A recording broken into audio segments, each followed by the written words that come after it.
بسم اللہ الرحمن الرحیم۔ آج کا ہمارا موضوع ہے تعلق ختم کرنے کا بیان۔ معزز سامعین کرام، دور حاضر میں یہ ہمارے معاشرے کی بہت بڑی خرابی ہے۔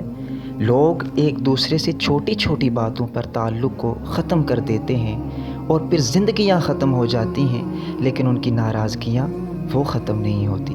سنیں میرے نبی پاک صلی اللہ علیہ وآلہ وسلم نے کیا فرمایا۔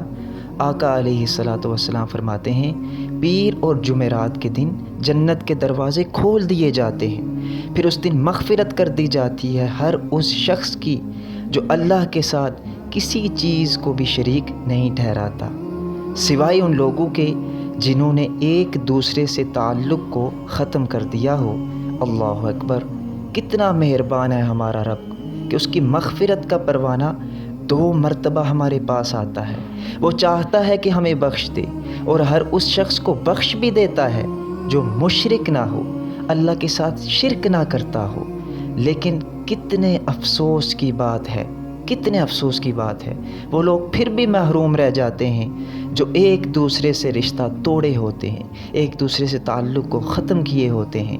ان کے بارے میں کہا جاتا ہے، ان دونوں کو لوٹا دو یہاں تک کہ آپس میں صلح کر لیں، یہاں تک کہ آپس میں راضی ہو جائیں۔ اللہ پاک ہمیں ایسی بد نصیبی سے محفوظ فرمائے اور ایک دوسرے سے محبت و الفت سے رہنے کی توفیق عطا فرمائے۔